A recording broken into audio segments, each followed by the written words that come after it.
William, hopefully your favorite videographer from Two Hats Publishing. I welcome you to another Two Hats special of community events. Let's look in and see what's really happening.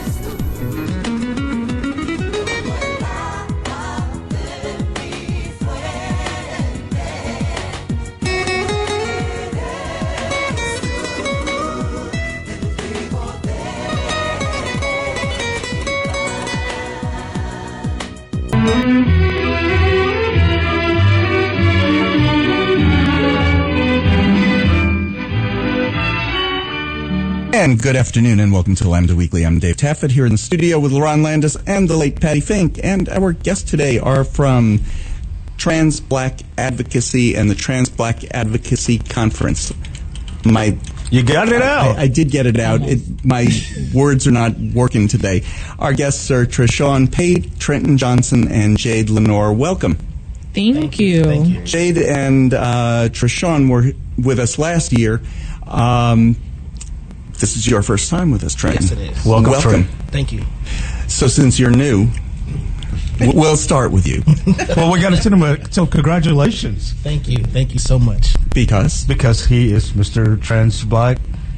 Black Trans Dallas. See, now it's him not getting making fun of me not being able to get my words out. And you are competing for Mr. Black Trans International. And all that's going to happen. Going to be happening this coming Thursday at the Black Trans Advocacy Conference. It's the BTIPS pageant, which is Black Trans International Pageantry System. So there'll be trans men competing as well as trans women, and the hope is that I become the king. I am the king, but I want to become the other. You know, you're from Dallas. You got it. You got this. Absolutely. And that happens. That contest is also in Dallas. Yes, it is. It's during the conference. It's on Thursday night at 7 p.m. Right. And this conference has always been held in Dallas because Carter and Espy are the founders of the organization. They founded Black Trans Men, but when there was no Black Trans Women's group, that just made sense, didn't it, Jade? Yes. We're on the air. I didn't have an open question. But that group that half of the group was founded last year when you were with us. 2013. Oh, it's that long. Okay. So this conference has always been held here, and it's a lot of fun, actually. Absolutely. It's interesting. The workshops are interesting. We're going to talk about some of that. One of the things that I think people wonder is, even in the gay community and in the transgender community at large, why do you need a separate Black trans organization? What are some of the issues that you're dealing with that are either different or they're either different or on top of, or like you said before the show, Jade, it's just layers. Right. So what are some of those issues? You want to start? Well, for one, in the Black trans community as a whole, there's a lack of resources as well as a lack of community support. The main issue being community support. A lot of family, church organizations, things like that, they kind of disown people. And the same thing happens in the white trans community as well, but there's a lot more resources out there for them. A lot of different organizations that are able to reach out and help provide housing and things like that. But the very basic necessities are missing in our community specifically because of the lack of support all the way across the board. So it's very important for us to just uplift each other and kind of stick together and help where we can. Mm-hmm. And so what are some of the areas where there are, and we'll get into this throughout the show, but what are some of the areas where there are differences? Family, like spiritually, definitely economically. Then there's housing, healthcare issues.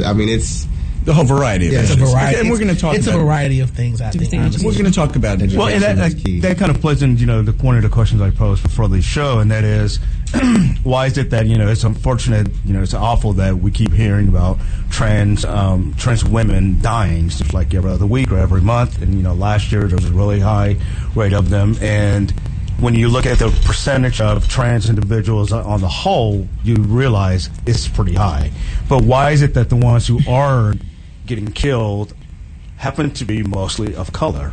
So there's a difference right there. Right. And you gave us the statistics of just for this year. So far, there are 8 murders, There's 9 murders of transgender women that we know of in this country. Of the 9, 8 of them are African American. That is correct. Right. That's Shocking. shocking. Yeah. Right, and one of the things that we talked about, one of the things that we mentioned earlier is how I always say, and they'll attest, education is key.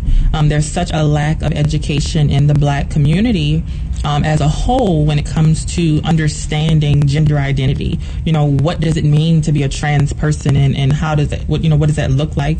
And I feel as though a lot of these things are happening out of just outright lack of understanding and fear.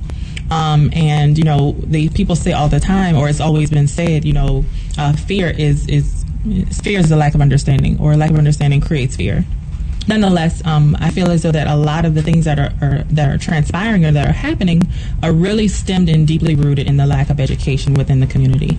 So that's one of the biggest aspects of Black trans advocacy, is to be that voice in the community, to share, to allow people to visually see, to understand, that we are people first. We are Black trans individuals, and there's it's really not much more. One place where I don't want you to feel too bad, the Texas legislature has a whole bunch of white people in it, and I would say there's a lot more misunderstanding about who transgender people are right now in the Texas Senate than there is in any of your families. Right. Well, I mean, but when you talk about as it relates to our journey or our lives, at the end of the day, we experience our lives on a more personal level. Sure. Of course, that is the case. Clearly, we can see that prevalent in all of these different bills that are being introduced and things of that nature, which, besides the point, I'm not even going to raise my pressure enough to talk about that. But once again, just allowing ourselves to be vulnerable, to educate people is the biggest part. And, I don't think I can say that enough. Mm-hmm. So just to kind of talk to just a little bit as to why I feel as though that happens so continually. We know it's true when someone meets someone personally, that they feel very differently about an issue affecting that person than if they go through life and say, well, I don't know anybody who's trans. I don't know anybody who's black and trans. I don't know anyone who's gay. I don't know anyone who's disabled. And so, our minority groups in our country are super vulnerable simply because people they navigate their own circles. They don't reach out and talk, and so all these anyone who's different is scary, automatically scary. Right.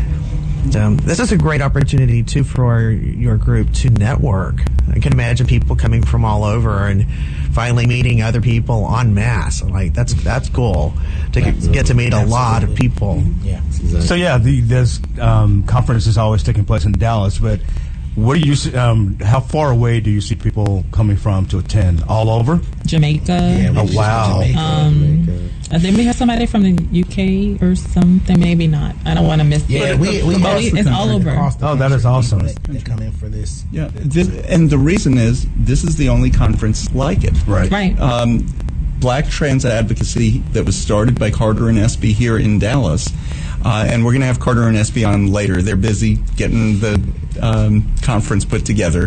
Carter SB. Hey. Much love. And TreShaun, you should be there because you're the conference chair. I'm headed there. But I know you're right afterwards. But there is nothing like this elsewhere. And so one of the things that you've done over the last year or two is you've started regional groups. Tell us a little bit about that. Our regionals are actually, I'm really, really excited about our regionals because as many people as we have that come out for our national conference, there's so many people who can't afford to travel. So we're couldn't actually take a full week off. Exactly. And so it's important for us to be able to reach people in their communities where they are. We have this year last year we went to a total of 4, I believe. Kansas, New York, Atlanta, Maryland, and Baltimore. Yeah. And this year we have 4 additional. California. Even had the there too. Yeah. So I mean, we're going far, and I think it's really, really important to be able to meet people in their communities and bring them this sense of family and networking. It's awesome. See, I thought Black Trans Advocacy started here because we're the only city that have Black Trans. Well, here it is. Not so. David, we love you. Always spreading misinformation. One of the things that, again, we were talking a little bit before the show about visibility. So when, Josh here, our board operator, came singing show tunes out of his mother's womb. Right. And she knew from the age of 2 weeks that he was gay. And, Lerone, you knew that you were gay as a teenager, right? Oh, even before that. Oh, my gosh, you're gay? And never would have known. I knew also. Patti wasn't so sure and then went to Baylor. That'll do sealed it for me. That'll do it. So, did all of you know, just like we knew that we were gay, did you know in the same way that you were transgender? Jay, let's start with you because you did. Right. So, at a very early... Let me creak for a moment. At a very early age, I always identified with having a more of a female role. Even in pre-K, there was never, and it was so interesting because even the kids that were around me, they never put me into a male role. I was always the wife, or you was the mommy.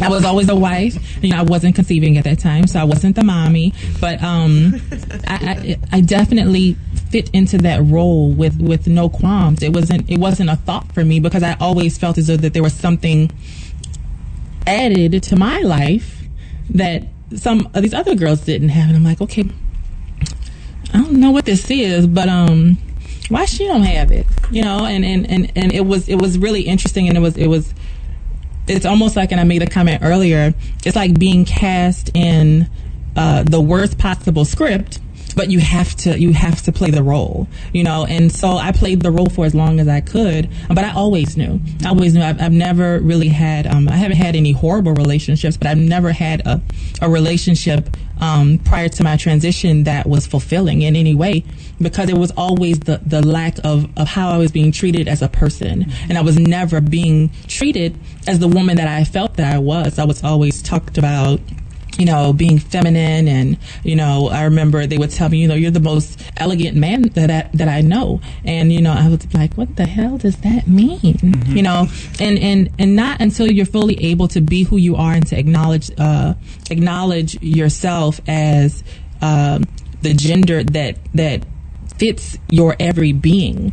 I tell people all the time, there's nothing about me that's different as a person. I'm the same exact person that I was when I really literally came out of my mother's womb and tore everything up to make sure I was the last, because you don't make children like me and then have other ones, right? Okay, so if you all didn't agree, I would take all this out, but no, seriously, so you definitely there's this rebirth of yourself when you really truly acknowledge who you are, and when I had the opportunity to live my authentic self and to transition into the woman that I've always been physically, it was just a mind-blowing experience, and everything just kind of really got into spectrum. I mean, not in spectrum, into alignment, and life has just been amazing ever since. And how old were you when that realization came, that alignment? If I told you that, then I would tell you how long I've been transitioning, and I can't.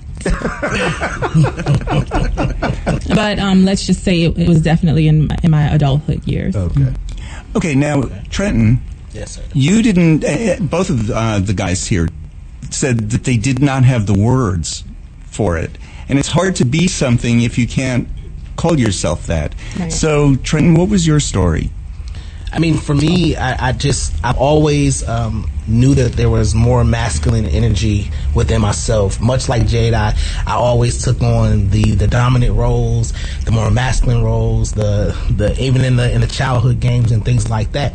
But growing up, I didn't know what trans was. I knew, there were drag queens, there were male impersonators. I knew that I had an uncle that people said was a little gay, but I grew up in a very spiritual family, religious family, and so Pentecostal, if you will. So it was we were very sheltered from a lot of things. So although I knew there was something different, I knew that I had attraction to women, but it was deeper than that. It wasn't just about my sexual preferences. It was about the identity of who I saw in the mirror not matching what everybody else saw. And so when I became old enough to kind of branch out into college and things like that and around other people, I learned what transitioning was and what it was to be trans. And so in about 08 or 09 is when I came into the awareness that that's who I was.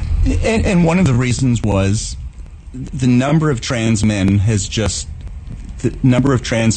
transitioned, come out as transgender, has exploded in the last 15 years or so, whereas trans women, I mean, we had some on our show in the 80s and 90s even.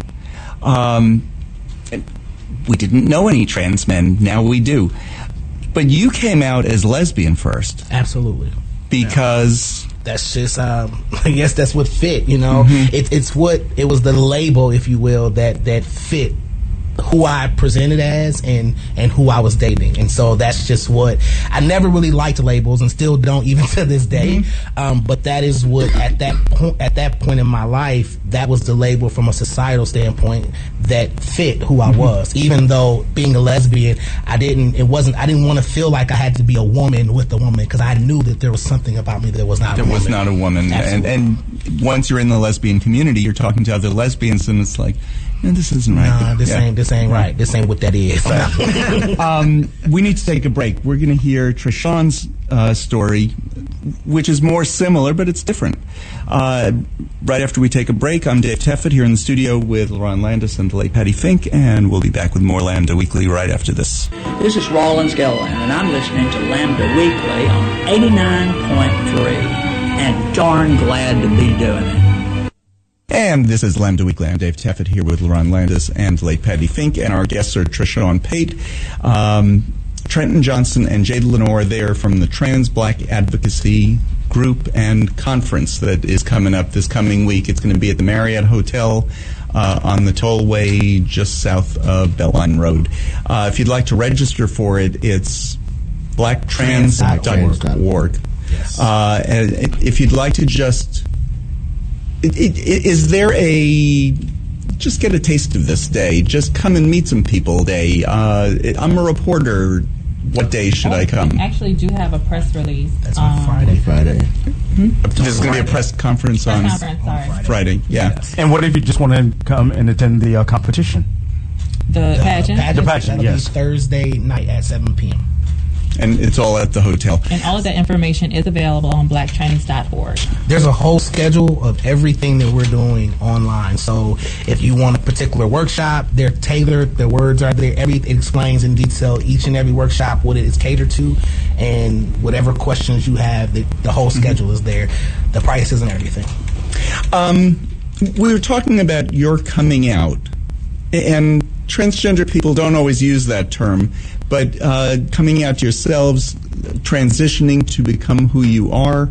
And we were saying, when you're gay or lesbian, you tend to come out a little bit earlier and know who you are lately. I mean, actually, my generation tended not to come out all that early. When I was in college and came out, I didn't have a whole lot of gay friends. And going back to reunions, boy, did I have a lot of gay classmates. But some of us did come out earlier. You didn't even have, Trenton, the words to describe what you were, so you came out as lesbian. TreShaun, tell us your story. My story was very similar to Trenton's in the way that, I'd always had a masculine energy about myself. I was always what they call a tomboy, I guess you could say. And, I remember growing up, I used to try to stand up to pee and everything. Like, that's just who I was. And then as I got a little bit older, I identified as a lesbian just because that was the label that was given to me. And I thought that all lesbians felt like men, and that's why they were lesbians. But then, as I got older, I realized that wasn't the case, and I did a little more research. I found out about transitioning, and then I was like, oh, okay, well, that's definitely what I am and how I identify. Isn't that kind of just part of the journey, though, identifying initially as a lesbian, or because I know growing up gay, it was always a joke. A lot of us came out, well, I'm bisexual. And so the joke was... Elton John did. Exactly. So did, God, he just passed away last year, David Bowie.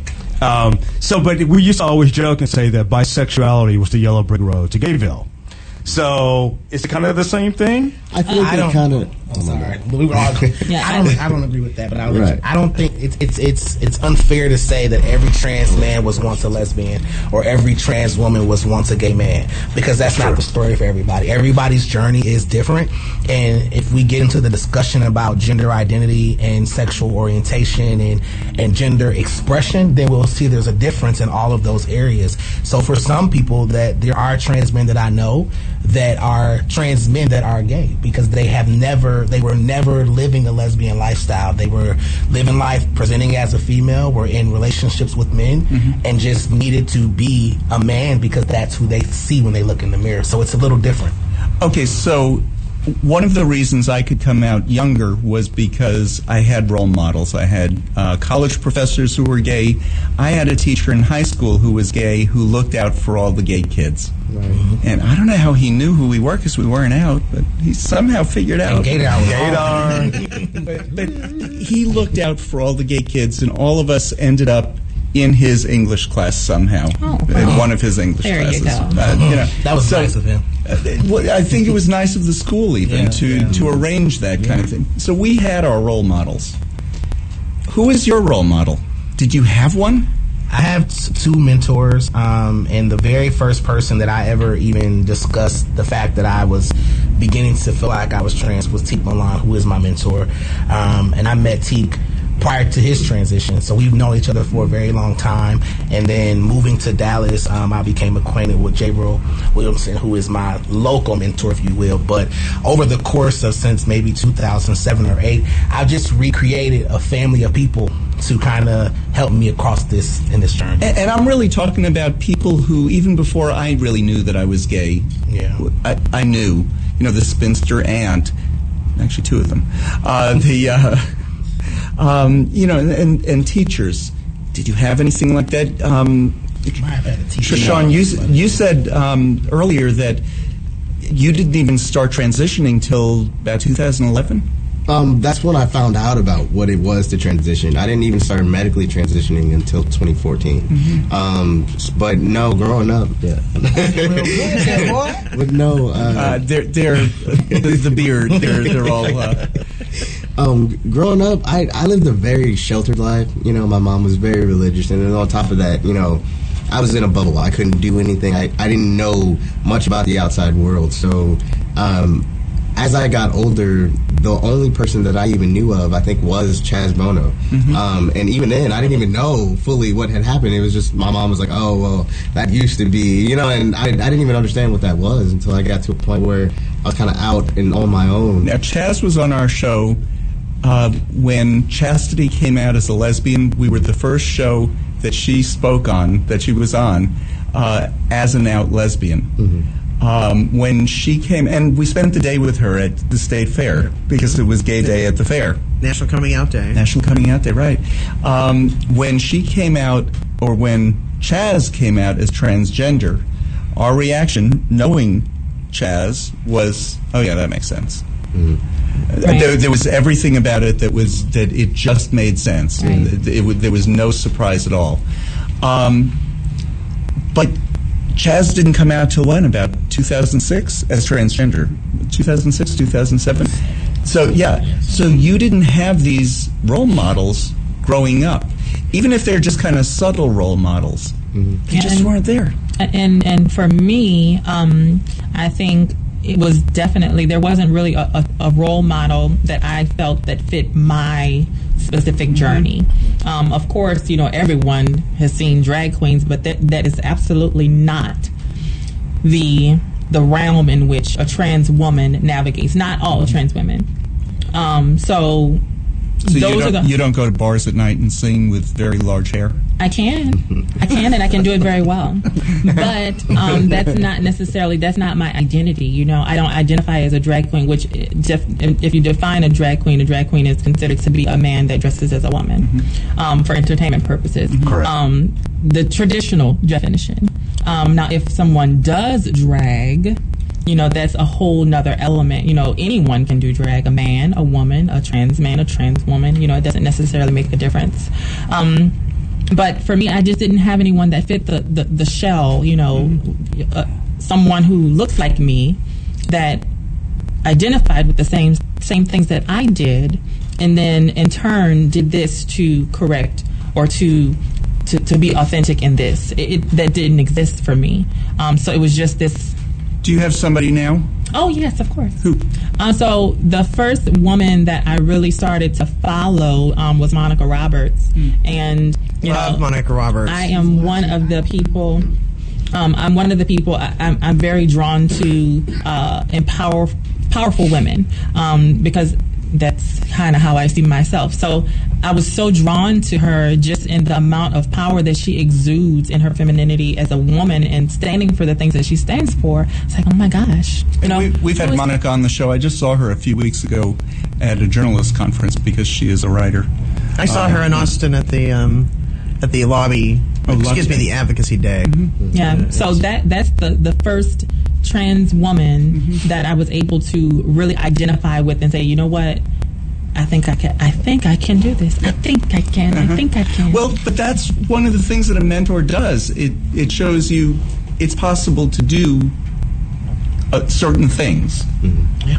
I just wanted to talk about coming out. And we talked about this before the show. The word has been thrown out a couple of times during this hour so far. And something happened this past week on television that I think shocked a lot of people. My word. But shocked me too. And that is on the show Survivor, which is in its 34th season. 34 seasons, wow. It's not 34 years old. No, not 34 years, but it's 34 seasons. And I hadn't seen this show in forever, but apparently one of the contestants outed the other contestant as transgender, and there was like a collective gasp, including myself, when I saw it. And I hadn't really thought about why that is bad. Why is that a bad thing to do? And the other thing that shocked me about it, was the guy who outed him was gay himself. Yeah. So I just wanted to get a perspective from a trans perspective. Why is it bad to out? Who wants to start? Because I'm sure we all have something to say. You go first. Okay. So, one of the worst things that you can possibly do in life to a trans individual is to out them to someone whom they have not personally disclosed who they are as a person to. And I think that's true for LGBT people as well. You don't out gay people. In general. But as it relates to trans specific, that can be so dangerous and on so many different levels. There was a conversation we had earlier just about when any of us are navigating life day to day, we don't walk around and say, hi, I'm trans. Hi, I'm trans. I'm trans too. Hi, I'm trans. That's not something that we do. And if for any reason we decide to disclose to someone, of course, as advocates, we're pretty visible. But if we decide to disclose to someone, that is up to us to do.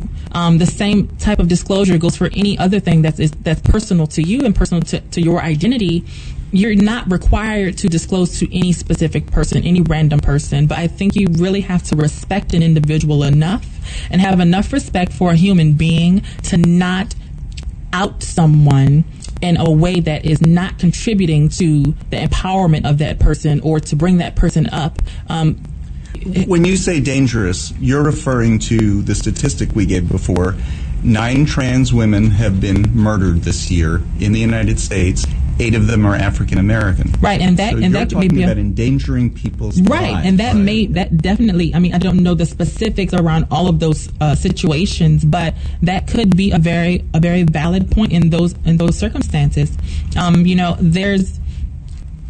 And I don't think about it on a consistent basis, because I would be stir crazy if I thought about every single person that may disclose, me being trans to someone that I'm just talking to on a day-to-day basis. I engage with people, thousands of people a day, at least 2,000 to 3,000 people per day. I may meet on a daily basis, so I don't disclose to every single person that I meet that I'm trans, and it would be detrimental if that did happen. I'm assuming there would be a line of people. It would be exhausting. Oh my gosh! Imagine It's going through the exhausting to think supermarket about. line. Hi, I'm trans. Right. I need. I'll take an extra case of such and such. Yes, and I'm trans. Right.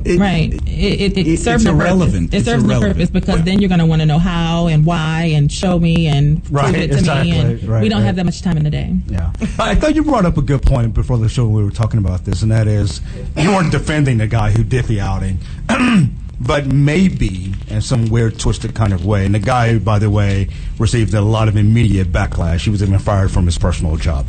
But I thought even on the show, I heard. Oh, on the show. Immediately, the other cast members, they got on him immediately. They didn't vote him off. It was just by consensus he's gone. Yes. Yeah. Which they don't usually do.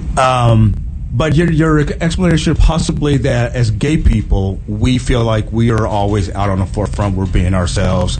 And maybe, I don't know, like you said, in a weird kind of way, maybe he thought, well, maybe trans people should be out all the time also. And that there's nothing dangerous about it. Right. And he clearly wasn't thinking, or he didn't get it. Yeah. And I think that's the important piece about it. I know we like to keep everything as in a comparison context, saying, well, no one should ever out anyone. That is correct, but there is a huge difference of the results that happen from outing a trans individual versus outing someone who is gay or lesbian. And I don't want us to lose sight of that, because as trans people, although outing is outing, but there is a unique difference in outing a trans person. Absolutely. Yeah, and did you have something to add, TreShaun? If not, they pretty much got it. Definitely. I mean, it can be dangerous. Right. Aside from, when you out a gay person, you're usually not putting them in physical danger. Right, because Usually, clearly, you might be. I mean, we're talking about gender identity, so there's a physicality behind it. As we mentioned earlier, for as a trans woman is concerned, men are visually drawn to women. So in that instance, he's visually drawn to the woman. He has no idea of her being trans in a situation with a gay person. If you were, I mean, I don't understand how you can, not know a man is a man is you're talking to the man and you're attracted to him or whatever the case may be. I don't know. I'm trying to think of a scenario in my head, but there's definitely like Trenton said earlier, there's a real disparity between those two. It's just it is what it is. I do think it's. I'm sorry. Go ahead.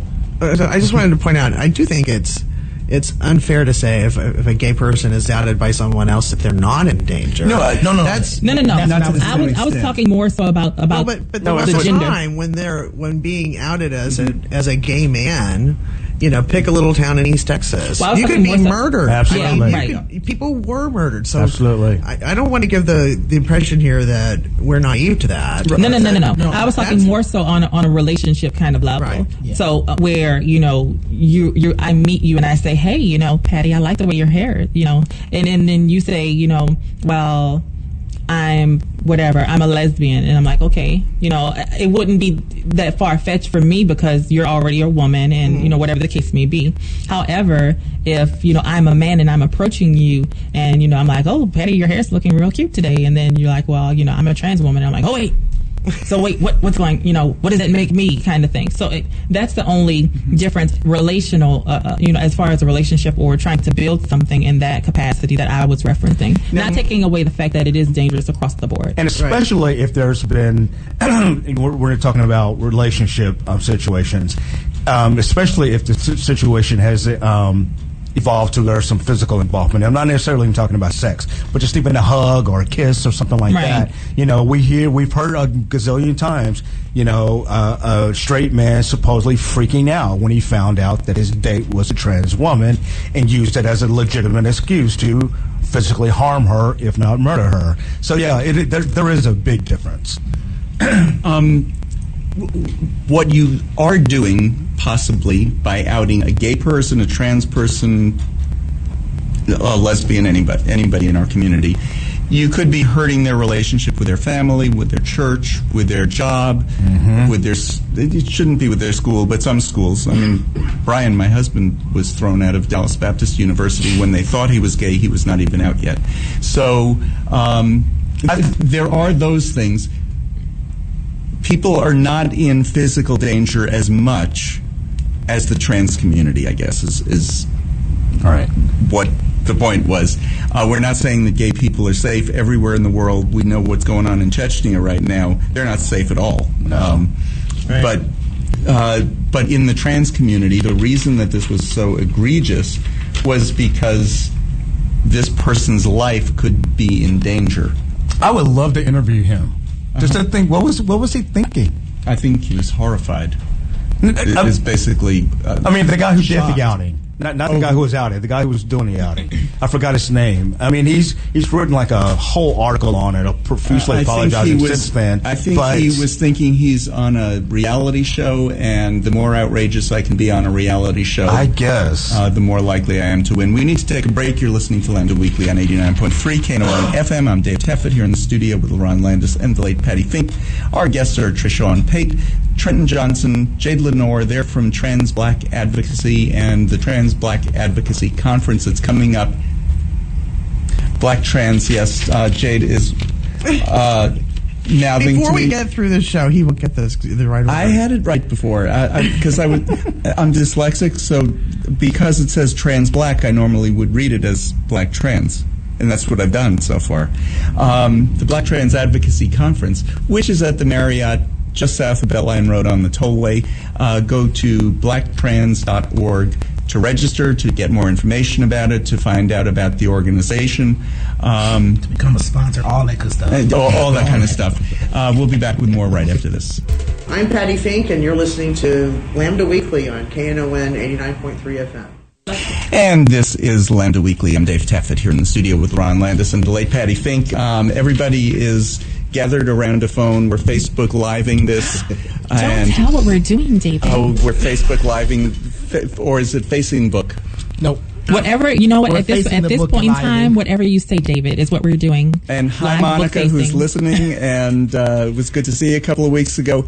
Patti, you had I just wanted to point out that a conference like this is a real opportunity for people from around the country and around the world to come and get some really meaty and substantive information, right? That can help them as they go back to wherever they're living. But there's a lot of people. I mean, we certainly as radio hosts, we get exposed many times to a lot of activists. And so because they're activists, they're on the air and they're talking about, their conferences and such. But there are a lot of people who are not out as activists. They just want to.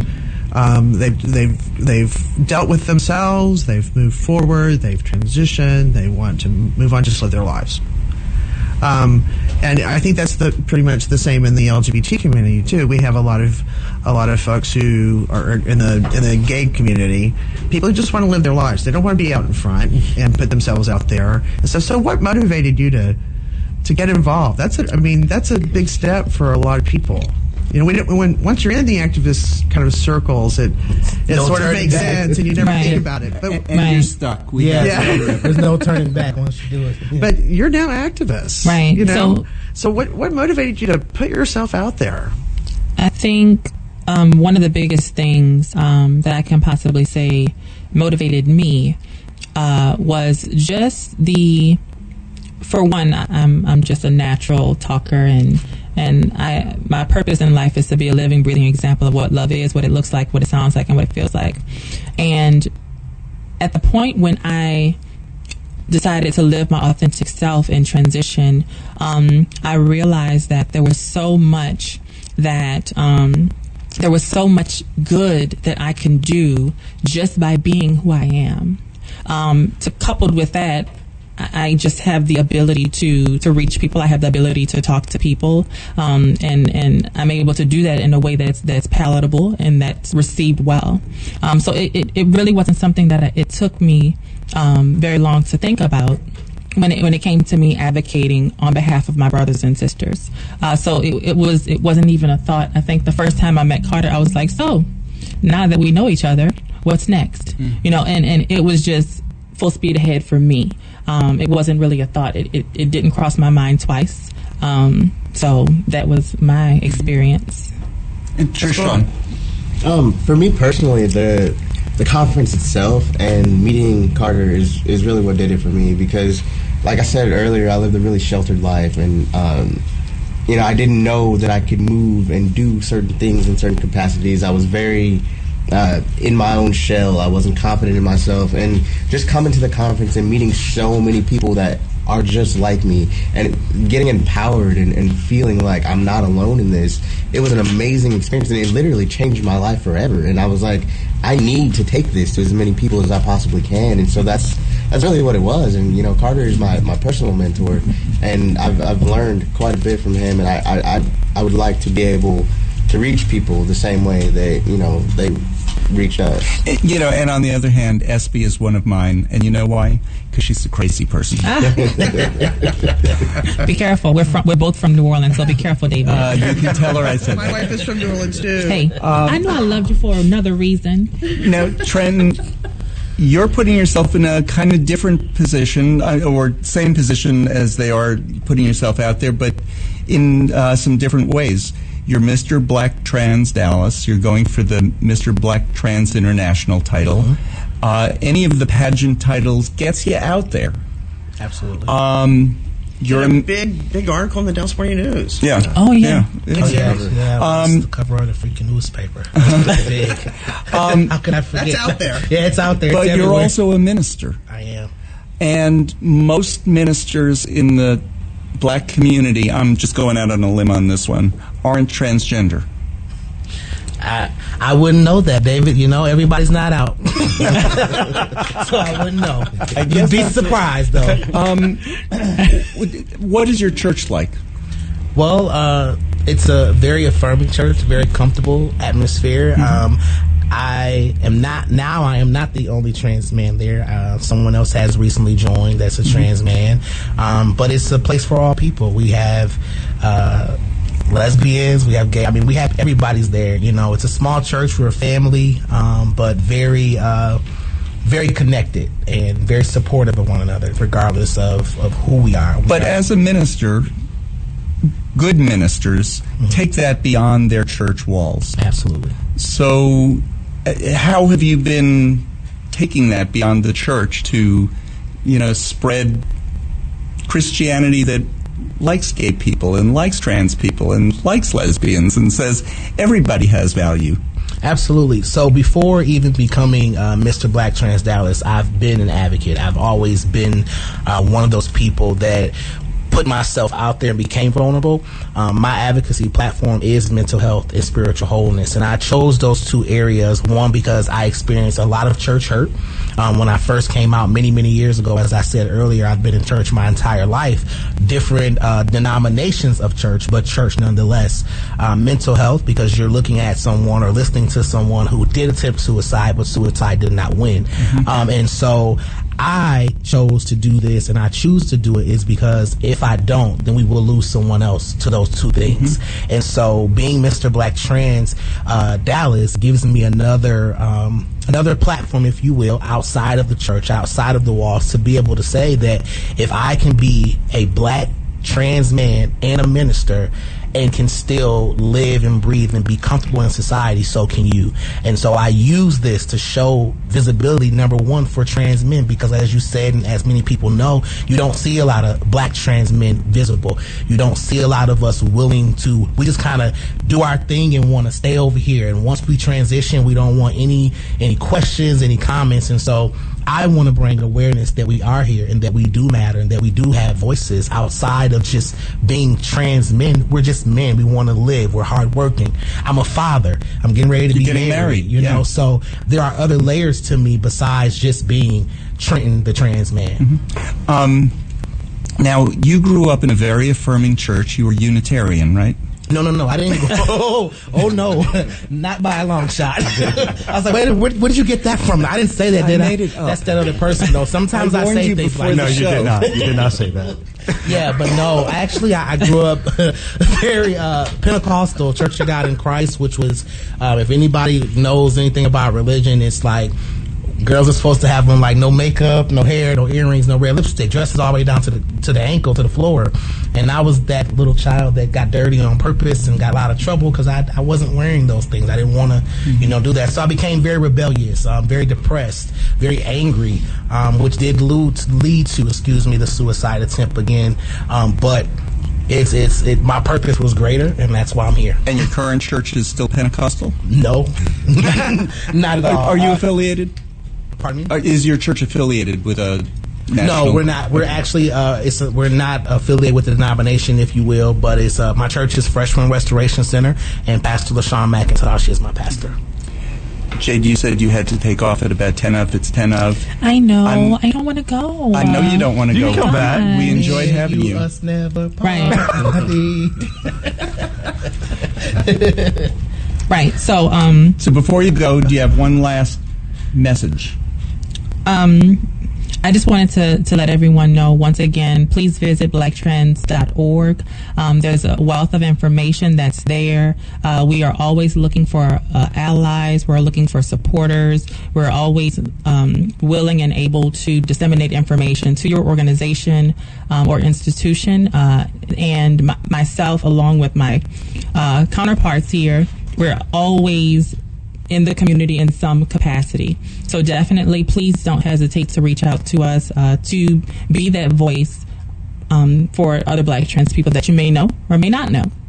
So that's basically all I want to say, and I thank you guys as always. Thank you for being on. It's always a pleasure. You're welcome, guys. Please do come back again. Absolutely. Well, you have my email address. You have my phone number. Call me. Trenton, yes. We can't end this hour without talking about those damn bathroom bills. And you were down in Austin this week. I wasn't, not this week, the original, for the very first. You went for the first one? Yes. Oh, okay. Tell us what the experience was like. It was very long. It was very exhausting. I spent 2 days away from my fiance, away from home, away from work, to go and sit through something that was very emotional. I believe that I think my name didn't get called until maybe 1:15 in the morning, something like that, or 12:15. But it was very emotional. I stand by what I said then, and I say it now. I think that it's just it's a distraction for a bigger piece to a puzzle that we just don't have any idea about. But it was very impactful. Shout out to the mama and papa bears, to just see those parents supporting their children. I don't have that, so I love to see parents that support their children. I can't imagine what that would have felt like to have been able to live in my authentic self at 6 or 7 years old and not be forced to live the way everybody thinks I should. So that was the big takeaway for me. Regardless to everything else, I'm still going to pee where I want to pee. I'm going to wash my hands and get out the bathroom, and that's what's going to happen. But you know what? Kudos to you and individuals like yourself. It's because of you all. It's because you see the 6 and 7 year olds who are coming out now as trans, and their parents have been able to accept them as who they are. It's because of the education that you all have done. Absolutely. So that's a wonderful Again, thing. like said, somebody has to come before and lay the groundwork, and that's what you all are doing. Absolutely. Yeah, I have a quickie question that it might be more a Patti question. There was the Senate bathroom bill, which was a carbon copy of the North Carolina law. The House did not it didn't debate that bill, but they debated one that's still insidious. What's in the House bill, which is the one that will then, if it passes, go back to the Senate for reconciliation? Basically, it's sort of a watered-down version of SB 6. But I have to say, what does it do different? I don't know the specifics in it right now. Because what's in my head right now are some attempts to compromise down from there. And I'm very, very proud of our city. Our city has rejected those proposed compromise positions. Said no, and I likened it to negotiating with the KKK. I'm like, they want to keep some form of discrimination in, and we're supposed to agree to that. I think it's just so insane, and it's personally just repulsive to do that. They're trying very hard, though. I know they are. And this week there was a hearing, and about 450 people went to talk on the bill. 18 were for it. 2 people were neutral on it. I don't know why you go to the legislature and say, I don't really care one way or the other. I don't have a position. What's that about? And then 400 and some odd people came to speak against this watered-down compromise piece of discrimination. So good for everybody who went. And I actually went to my state senator had town hall meetings Friday and Saturday, and I went to 2 of the 3. And there's just no talking to this guy. He's like got blinders on. Bob Hall, Senate District 2, which is a sliver of Dallas County, East Dallas County, and then 8 counties east of there. But he insisted that there was no discrimination in this bill, and for several of those town halls, it was either cackles of laughter or anger, because that's just simply not true. Well, TreShaun, let's make this real clear. The bathroom bills and the problem that this is solving. To your knowledge, how many people have been assaulted by transgender people in a bathroom? 0. Okay, and let's go back 10 years. How many people have been assaulted by transgender people in a bathroom? 0, to my knowledge. Let's go back 20 years. How many people have been assaulted in a bathroom by a transgender person? 0. Okay, 0. And how many Republican Congress people have had sex or been arrested in a public bathroom? 13, 14 that I know of. Too many to count. Okay, I'm just asking. Comparing. How many straight men or cisgender men, I should say, cisgender men have gone into a bathroom in Texas pretending to be trans in order to be protected by these non-discrimination ordinances and then assaulted someone? 0.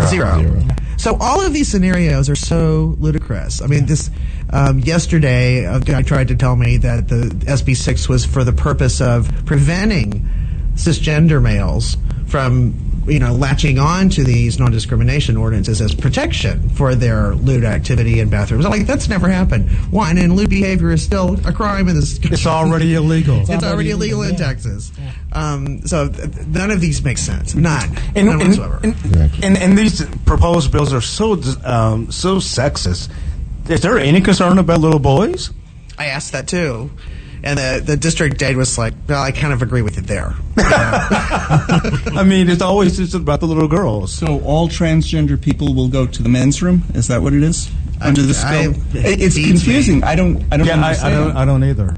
I just don't even understand. And my point, too, was that a state senator introduced an amendment that would protect transgender people under SB 6 and so that they wouldn't be subject to SB 6 discrimination. And Senator Cokhorst, who is the author of this bill, said before the public that such an amendment would gut the bill. So right there, it's discrimination. Right. If it's not discriminating people, let's just protect them in the bill, and that way, that would mess up the bill. So they're just so full of it. I'm sorry.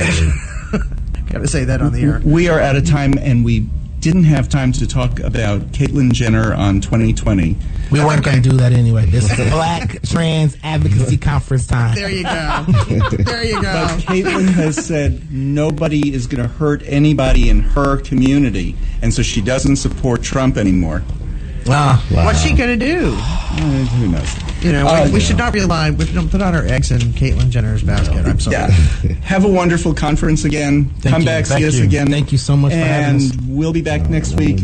Portia Cantrell talking about the Gay Pride Prom is going to be our guest next week. Love Portia. Thanks, y'all. Thank you. Thanks for having us. B-Tech. This is William, hopefully your favorite videographer from Two Hats Publishing. I hope you enjoyed this video. If you like it, please leave comments below, or like, follow, or subscribe to us and get notices of all our videos. We love it, even when you call.